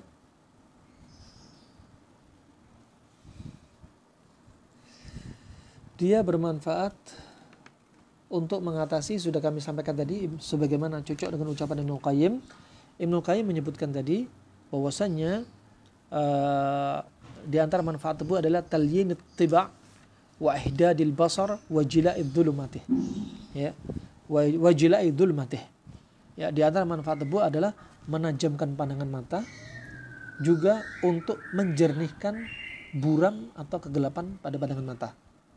Kemudian Ibnu Muflih menyebutkan wa yanfa'u minal bayat ar-raqiq alladhi fil 'ain. Dan ini juga bermanfaat untuk apa? Putih yang tipis yang ada di mata, maksudnya di pupil. Yaitu apa? Katarak.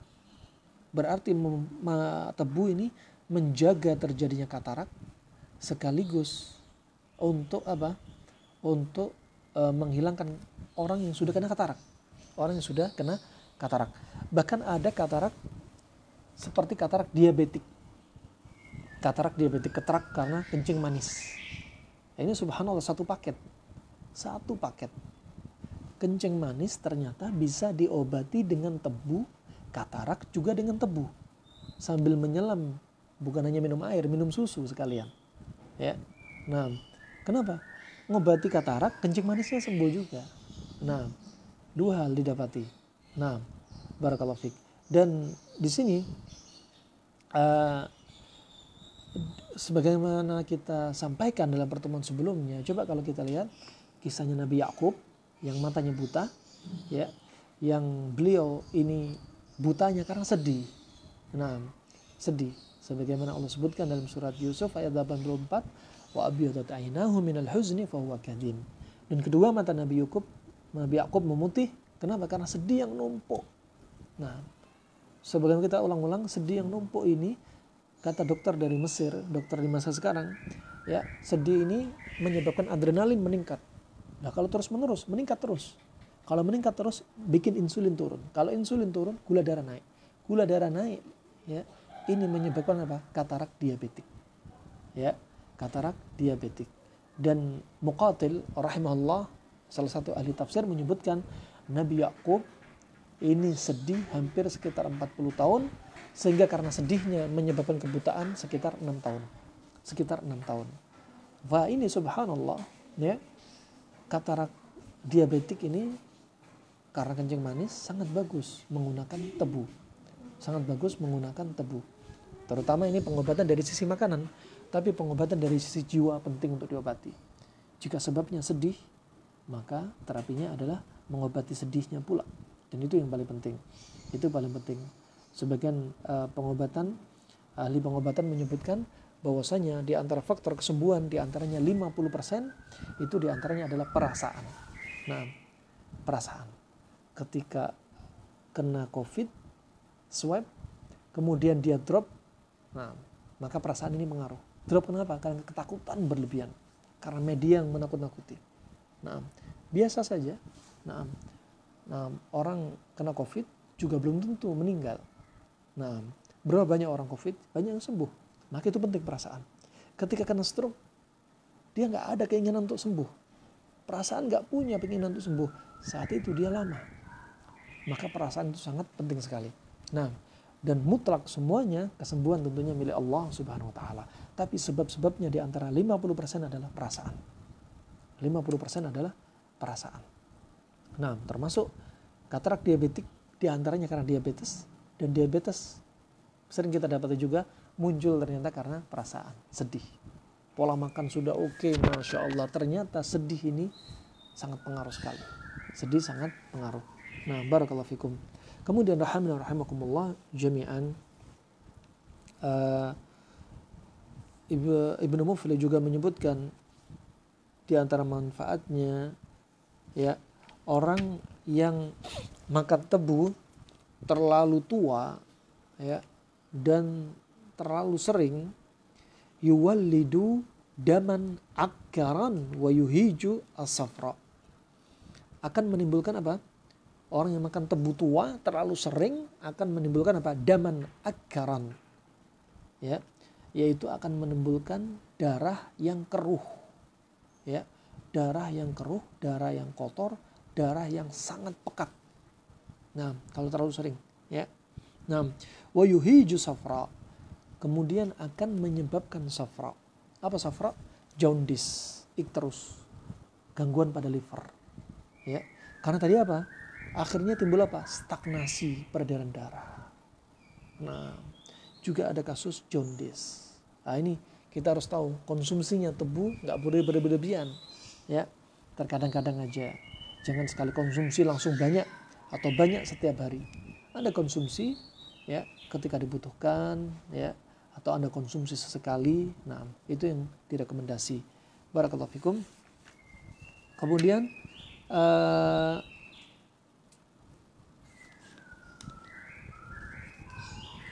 Masya Allah, mayoritas manfaat sudah kita sebutkan. Manfaat rata-rata sudah kita sebutkan. Adapun dari sisi kedokteran modern kita akan sebutkan, ya. Mereka meneliti bahwasanya tebu itu terkandung padanya polifenol. Polifenol ini sebagai antioksidan. Sebagai antioksidan, dan dia untuk melindungi tubuh dari yaitu dari kerusakan-kerusakan, ya. Dari kerusakan-kerusakan akibat apa? Radikal bebas. Radikal bebas atau racun, ya. Tidak seperti pada gula yang dia hanya mengandung glukosa saja. Gula hanya mengandung glukosa. Tebu yang masih fresh ini mengandung apa? Polifenol. Sebagai apa? Antioksidan. Ya, untuk membersihkan racun, oksidan, radikal bebas dalam tubuh kita. Ini bagus sekali dengan tebu. Juga polifenol ini sebagai apa fungsinya? Yang ada di dalam tebu ini sebagai antivirus. Dia juga sebagai anti alergi. Dia juga sebagai anti radang. Antivirus, antiinflamasi, juga anti alergi. Masya Allah. Ini di antara manfaat tebu. Dia juga mengandung vitamin dan mineral. Mengandung vitamin dan mineral. Di antara kandungannya adalah kalsium, fosfor, besi, mangan, karbohidrat, protein, zinc, kalium, natrium. Banyak sekali kandungannya. Juga yang asiknya pada tebu ini, indeks glikemiknya dan kalorinya rendah. Sangat rendah.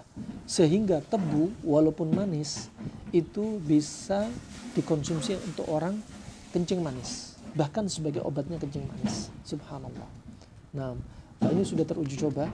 Nah, sudah teruji coba, bahkan sebagian saudara-saudari kita ada yang sudah mempraktekannya, bahkan menjadikan produk mereka untuk dijual ke Eropa, ke Amerika, ya, ke Barat, ke Eropa, nah, ke Saudi Arabia juga dijadikan produk, ya. Dan masya Allah banyak yang sembuh dengan izin Allah Subhanahu Wa Taala. Tebu untuk apa? Diabetes, kencing manis. Karena berapa banyak orang jika menderita kencing manis, pantangannya nggak boleh manis-manis, ya. Maka itu merupakan suatu yang berat bagi mereka, sehingga apa? Produk ini sangat manfaat. Tebu yang manis, tetapi bukan pantangan bagi kencing manis, bahkan sebagai obat. Bahkan dalam buku Sahih Tibbin Nabawi min Mandhuril Mu'asir disebutkan bahwasanya kurma juga, yang kurma ini sangat manis, itu juga menjadi obatnya kencing manis jika dikonsumsi dengan dosis yang tepat. Yaitu apa? Yaitu dengan dosis yang tepat 100 gram satu hari. Setelah kita timbang, katakan kurma sukari berarti 3 biji di pagi hari dan 3 biji di sore hari. Itu sebagai dosis kencing manis dari kurma. Masya Allah. Nah, demikian rahimani wa rahimakumullah jami'an. Kemudian juga di antara manfaatnya tebu ini ada padanya sukrosa dan fruktosa. Dia juga kaya akan serat, ya. Kaya akan serat. Juga dia mengandung asam glikolat. Yang mana asam glikolat menurut kedokteran modern, ya, mereka menyebutkan asam glikolat ini adalah sangat bagus untuk kasus radang dan infeksi kulit, dan bagus untuk penampilan kulit, menjaga kulit tetap segar, ya, tetap glowing kata mereka. Nah, kemudian juga kandungan mineralnya pada tebu. Kandungan mineral pada tebu, ya, juga bagus untuk osteoporosis. Terutama untuk orang-orang lansia ini sangat bagus. Tebu untuk lansia sangat bagus. Untuk kasus osteoporosisnya, ya, untuk kasus yaitu membersihkan ususnya, menjernihkan pandangan matanya, ya, untuk membuat kulitnya tetap lebih segar untuk orang lansia ini. Dan juga dia juga mengandung vitamin-vitamin untuk kebutuhan orang-orang lansia, ya. Juga dia bagus sebagai antioksidan karena banyak oksidan radikal bebas yang sudah dia konsumsi dari kecil sampai tuanya, ya. Dan dia juga bagus untuk jantungnya sekaligus untuk kasus kolesterol, kencing manis, dan asam uratnya. Ya, masya Allah, manfaat yang sangat banyak sekali dari tebu, ya, dari tebu. Termasuk untuk kasus ibu hamil. Untuk kasus ibu hamil juga demikian, sangat bagus, ya, sangat bagus, terutama ketika sedang mual. Ini tebu juga bermanfaat, tebu ataupun jahe, ya, sangat bermanfaat. Tetapi dikonsumsi kapan? Ketika dibutuhkan saja, jangan terus menerus. Kemudian tebu ini juga diantaranya dia untuk mengurangi stres, ya, dia untuk mengurangi stres sebagaimana disebutkan tadi para ulama, ya, disebutkan ulama masa lalu, diantaranya Affan bin Muslim As-Saffar, ya, bahwasanya ini untuk mengurangi stres. Tebu untuk mengurangi ketegangan pembuluh darah, juga arteri, juga hipertensi, ya, aterosklerosis, pengapuran pada pembuluh darah, ya. Juga dia untuk mengobati stroke, menaikkan imun, juga vitamin C-nya sebagai antioksidan. Dia juga untuk menjaga ginjal, baik saluran kemihnya semuanya, juga sekaligus dia sebagai detox, Ya, dia sebagai pengganti gula yang aman, dia juga sebagai pengganti energi, dia juga bagus untuk bumil, ya, terutama untuk apa? Metabolisme ibu hamil, ya, metabolismenya ibu hamil, untuk pencernaan, untuk morning sickness pada ibu hamil yang sering mual muntah di pagi hari, juga mengatasi imun dan sembelit. Ini saja yang bisa kami sampaikan. Sebenarnya masih banyak maklumat, tapi karena keterbatasan waktu dan kita butuh kesabaran untuk menuntut ilmu. Berikutnya beberapa pertanyaan. Bagaimana mengatasi penyakit epilepsi pada anak usia 6 tahun? Epilepsi ini, ya, di antara sebabnya adalah ada aliran ion listrik di otak, ya, ion listrik di otak. Nah, baik karena trauma atau yang lainnya. Nah, dan tentunya ini sifatnya panas. Dan untuk mendinginkannya, yang sering dicoba di negeri Arab adalah dengan menggunakan labu kuning. Dan labu kuning sifatnya dingin. Labu kuning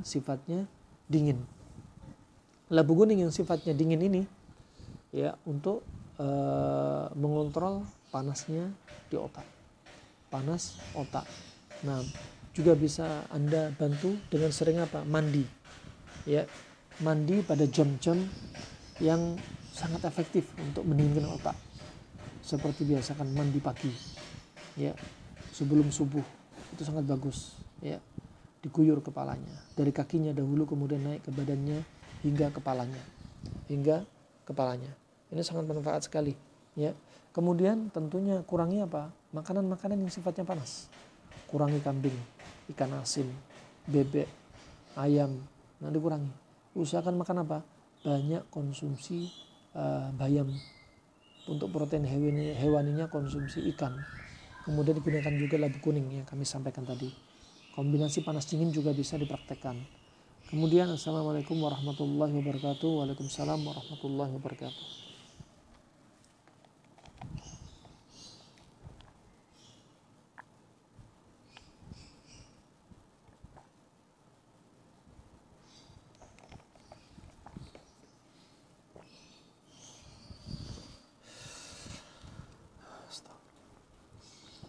Pertanyaan ketiga. Assalamualaikum Ustaz. Waalaikumsalam warahmatullahi wabarakatuh. Semoga Ustaz selalu dalam lindungan Allah, amin. Ingin bertanya, setelah Ana melahirkan anak ketiga dengan normal, sudah 3 bulan setelah melahirkan, flek-flek terus tipis. Kalau tanya ke bidan katanya itu hal yang wajar apalagi sedang menyusui. Jadi rahim dibersihkan. Betul. Nah, itu terkait dengan hormonal. Karena di ovarium inilah yang berpengaruh, ya. Ovarium terkait dengan pituitari, terkait dengan tebal tipisnya rahim, ya. Semua kaitannya sama hormon. Ada orang yang langsung bersih, ada orang yang lama. Kenapa? Kait hormon. Dan ini termasuk perkara yang nggak bisa kita lihat. Pituitari nggak bisa kita lihat. Nah, kemudian pertanyaannya, anak pertama dan kedua melahirkan sesar dan setelah nifas selesai sudah bersih. Sebelumnya kan apa? Sesar. Ya. Adapun hormon ini apalagi terkait dengan normal. Ini pengaruh juga. Nah, berbeda dengan sekarang. Apakah penyebabnya? Iya, penyebabnya ini dia. Sesar sama enggak beda. Nah, tetap beda. Nah, kaitannya bedanya apa? Kembali ke hormon. Seperti ada orang enggak haid berbulan-bulan. Apa sebabnya? Hormon juga. Seperti ada orang haidnya berlebihan sampai banjir, sampai timbul anemia. Kaitannya apa? Hormon. Ya, ada orang mandul, hormon. Ada orang dinding rahimnya tipis, tebal, hormon. Semuanya kembali pada hormon. Dan ini juga kembali pada hormon. Dan ketika Anda menyusui, sebenarnya itu adalah proses Anda untuk apa? Membantu proses kontraksi pada rahim. Makanya di antara terapinya, satu, Anda tambah porsi untuk menyusui bayi Anda. Terus ketika Anda menyusui ada rangsangan di payudara, saat itu rahim mengadakan kontraksi dan saat itu dibersihkan. Itu pengaruh. Kedua, pola makan Anda. Pola makan Anda adalah merupakan terapi terbaik untuk mengobati hormon. Pola makan yang bagaimana? Panas dingin sebagaimana kami sampaikan. Ya, seperti apa? Silakan lihat link kajian, ya, link YouTube kami dengan tema dahsyatnya kombinasi panas dan dingin. Silakan simak. Dan itu sangat membantu sekali. Sangat membantu sekali. Kemudian yang berikutnya apa? Yang membantu hormon dan metabolisme, Anda tetap olahraga. Lakukan olahraga. 3 hal ini perlu Anda lakukan bersama-sama. Nah, kemudian yang berikutnya, Masya Allah pertanyaan sangat banyak. Untuk menyembuhkan kutu, ketombe, dan telurnya, bagaimana cara pemakaiannya dan berapa kali dalam sehari? Kami sudah sampaikan tadi, untuk menyembuhkan atau mengusir kutu, mengusir ketombe, pertama kita harus tahu sebabnya. Pahami kesederhanaan, simpelnya konsep panas dingin. Nah, sangat simpel sekali. Kalau Anda mungkin belajar TCM, kita mungkin lama menemukan benang merahnya karena butuh waktu belajar. Dan Anda belajar dengan ahlinya, Anda menghafalkan herbalnya, afinitasnya, arah kerjanya kemana, demikian. Tapi Anda diajarkan di sini simpel sekali. Panas dingin sangat simpel. Kita katakan pahami konsep kesederhanaan panas dingin. Kenapa? Karena sederhana. Nah, tanpa Anda harus belajar banyak. Karena kita nggak punya waktu banyak dan kita ingin mempraktekkan teori ini. Nah, dan tentunya kedokteran Cina ini memang Masya Allah sangat ekspor dan sangat mahir karena mereka lebih dalam lagi, panas dingin lebih diteliti oleh mereka lagi. Nah, tetapi teori ini tidak menafikan manfaat. Anda lihat ketombe, ya, kutu, ya, kemudian masalah-masalah di rambut ini dengan kepala ini, apa sebabnya? Anda lihat, sebagaimana teori Al-Hafidz Ibnu Hajar, ya, bahwasanya makanan yang menumpuk, satu sifat menumpuk, katakan panas dan panas menumpuk, akan menimbulkan uap. Lah uap ini kalau naik ke atas, katakan sudah naik ke kepala, maka akan menimbulkan kelembapan. Kelembapan ini adalah media terbaik untuk virus, bakteri, dan jamur. Adapun ketombe karena jamur. Ya. Kemudian kutu, kenapa kutu juga suka? Karena kutu suka lembab. Bisa jadi Anda tidur dengan anak Anda kutuan. Anda tidur satu bantal. Bisa jadi kutu nggak pindah ke kepala Anda. Kenapa? Karena kepala Anda dalam keadaan nggak lembab. Kutu akan mencari tempat yang lembab. Anak Anda kenapa? Karena anak Anda kepalanya lembab. Sehingga dia lebih memilih media yang lembab. Terapinya berarti apa? Hilangkan kelembapan. Caranya bagaimana? Untuk makan pola panas dingin. Pola makan panas dingin, ya, untuk menormalkan kondisi tubuh kita. Kedua, dari luar apa? Ini yang sudah panas berlebihan sehingga timbul lembab, dikasih apa? Dikasih sifatnya yang mendinginkan. Di antara sifat yang mendinginkan adalah buah bidara dan daun bidara. Kalau Anda nggak dapat buah bidara, cukup daunnya saja. Kalau ada buahnya, maka itu lebih baik. Buah dengan daun ditumbuk. Kalau nggak dapat, cukup daun.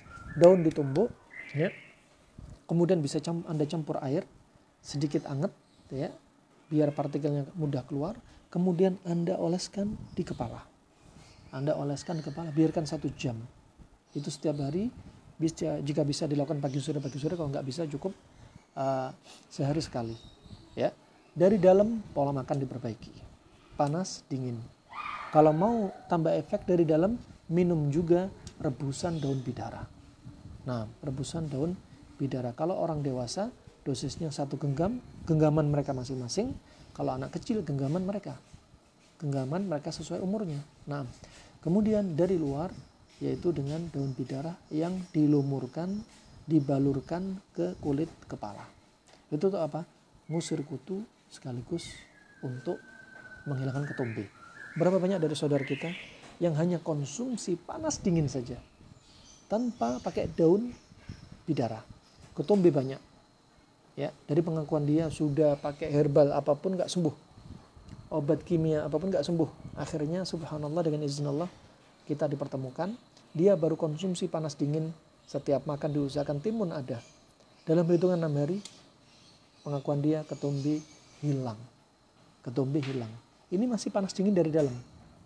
Nah, kalau dikombinasi dengan dari luar, maka tentunya hasilnya lebih maksimal. Wallahu a'lam bishawab. Kemudian pertanyaan berikutnya, Ustaz Hafizakumullah, jadi untuk mengantisipasi lendir yang sering ada bahkan baru bangun tidur, dengan cara konsumsi apa? Kurangi makanan yang manis, kurangi karbohidrat, kurangi kebiasaan makan malam ya, di atas jam 8 jam 9, di atas jam 8 jam 9 dikurangi kebiasaannya. Barakallahu fiik. Kemudian bagaimana Ustadz sejak usia 45 ke atas ya, badan sering capek, akhirnya saya berhenti konsumsi gula pasir, saya ganti dengan gula pengganti, saya konsumsi manisnya ambil dari madu, buah, nasi dan makanan manis yang lainnya. Kalau badan sering capek, ini indikasi Anda termasuk perlu didetoks, perlu dilakukan detoks pada tubuh Anda. Kemudian bismillah Ustadz, kalau obat herbal batu empedu, mungkin batu liver, batu empedu, obat herbal batu empedu hampir sama dengan batu ginjal. Sudah kami sampaikan sebelumnya. Bagaimana terapi mata untuk anak kecil yang sudah minus? Pertama, mata minus bisa jadi ada masalah pada anak terkait dengan apa? Peredaran darah ke arah mata. Bisa jadi mungkin dia habis jatuh, atau mungkin ketika lahiran ada masalah keluarnya si janin. Terapinya diantaranya apa?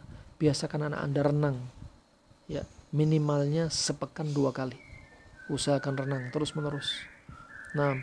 Kemudian yang berikutnya, usahakan makan makanan yang warna kuning seperti wortel ya, dan lain sebagainya. Kemudian kebiasaan yang berikutnya juga, untuk dari proteinnya kalau bisa ambil juga mata ikan ya, untuk dikonsumsi kebiasaan mata ikan. Kalau enggak, mungkin bisa ambil vitamin, yaitu dari puskesmas, dari rumah sakit, berupa vitamin A untuk membantu. Tetapi juga demikian, jangan digunakan dalam waktu panjang ya, karena di antara efeknya akan menyebabkan rambut rontok. Masih banyak sekali ikhtiar yang lainnya ya. Untuk anak kecil tentunya kasus nggak terlalu berat, maka obati peredaran darah dia agar lancar ke mata, kemudian yang pertanyaan berikutnya, kalau minum es tebu yang banyak dijual pinggir jalan bagus nggak? Kalau namanya bagus, yang bagus diminum apa? Sari tebu tanpa es, tanpa gula. Itu yang paling bagus, tanpa es, tanpa gula. Bagus, di pinggir jalan juga bagus, tapi tanpa es, tanpa gula. Kemudian untuk paru-paru yang ada corak sehingga yang dirasakan adalah dada sakit dan kadang ada terasa berat untuk bernafas, ada flek-flek ya, flek paru-paru ini disebutkan oleh kedokteran Arab modern sekarang. Mereka meneliti kustul hindi sangat efektif untuk membersihkan flek-flek di paru-paru, baik karena COVID ataupun yang lain sebagainya. Sangat bagus ya. Kemudian bagaimana cara mengobati gatal-gatal pada kaki yang tidak sembuh-sembuh? Pernah kami resepkan kepada seorang ibu-ibu pada anaknya yang mengalami eksem ya, juga pyoderm ya, luka, gatal, akhirnya timbul nanah. Kami anjurkan untuk konsumsi rebusan daun bidara ya, dan kemudian daun bidara ditumbuk, dikompreskan ke gatalnya. Alhamdulillah dengan izin Allah, dan membutuhkan 2 pekan Allah sembuhkan. Saya ibu menyusui yang memiliki asam lambung. Setiap hari saya konsumsi habat 3 kali 1 kapsul masing-masing, VCO 1 kali. Untuk ibu hamil, ibu menyusui ya, paling bagus Anda pakai pola makan ya, pola makan paling bagus. Untuk habatus soda, lihat lambung Anda. Kalau lambung Anda panas, bisa jadi tambah sakit lambungnya. Begitu Pak VCO itu sifatnya juga panas. Madu sifatnya juga panas, coba ya. Kalau Anda lambung sifatnya dingin, itu pun satu herbal yang dipakai. Nggak perlu banyak-banyakan herbal. Coba kembalikan ke pola makan panas dingin. Ini ada pertanyaan, Ustadz, beda topik karena saya penasaran tentang kustul hindi. Ada info bahwa tidak untuk dikonsumsi, bahaya buat ginjal. Iya, kustul hindi itu dikonsumsi, kita sebutkan ya, herbal itu ada dua. Herbal untuk dikonsumsi tiap hari, herbal untuk jadi obat dosis obat. Dosis setiap hari, makanan keseharian kita seperti bawang, itu herbal. Serai, itu herbal. Ya, kemudian banyak sekali herbal tiap hari dikonsumsi. Itu silahkan saja untuk menjaga keseimbangan kita sangat bagus. Nah, dan ada herbal yang dosisnya dosis obat. Seperti bawang putih untuk asma, dosisnya beda. Bisa digunakan. Atau herbal yang ekspor, butuh keahlian. Seperti herbal yang bukan herbal dapur. Seperti apa? Kustul Hindi. Kustul Hindi adalah termasuk herbal yang ekspor, yang dipakai bukan untuk keseharian, bukan tiap hari. Ya, nggak mungkin kita masak dikasih kustul Hindi. Ya, rasanya pahit semua nanti. Nah, nggak mungkin kita bikin sopnya sop kustul Hindi, nggak mungkin. Dan ini digunakan ketika perlu saja. Ya, digunakan ketika perlu saja, ketika dibutuhkan, dan jangan dalam waktu yang panjang. Ya, jika dalam waktu yang panjang akan apa? Menyebabkan sifatnya kustul Hindi panas kering, membuat tubuh kita semakin panas kering.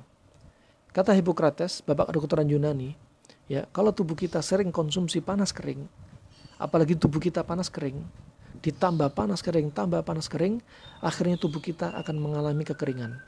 Kalau terus berlanjut, kekeringan berlanjut akan membatu. Ya, ini jadi masalah. Akan semakin timbul penyakit. Nah, timbul penyakit. Maka digunakan ketika dibutuhkan saja. Nah, kemudian rahimahumullah, kemudian juga ada masalah, ya. Masalah sudah dari awal ginjal bermasalah. Orang gagal ginjal, ya. Kemudian dia kena Covid, ya. Kemudian minum kustul Hindi dalam bentuk serbuk. Ini enggak direkomendasi. Ya. Kenapa? Akan memperparah kinerja ginjal. Gagal ginjalnya akan semakin parah. Dan kustul Hindi itu pun, ya, itu tidak boleh dikombinasi dengan obat-obat dokter. Ya, di antaranya bahkan kustul Hindi memberikan dampak efek pada obat kimia ini semakin double, semakin berlipat-lipat. Katakan seperti apa? Obat seperti warfarin, pengencer darah, ya, atau simvastatin untuk kolesterol. Ketika dia minum obat kimia dengan kustul Hindi, maka efek obat kimia ini akan semakin berlipat-lipat lebih dahsyat. Justru akan membahayakan organ. Terus untuk kustul Hindi bagaimana?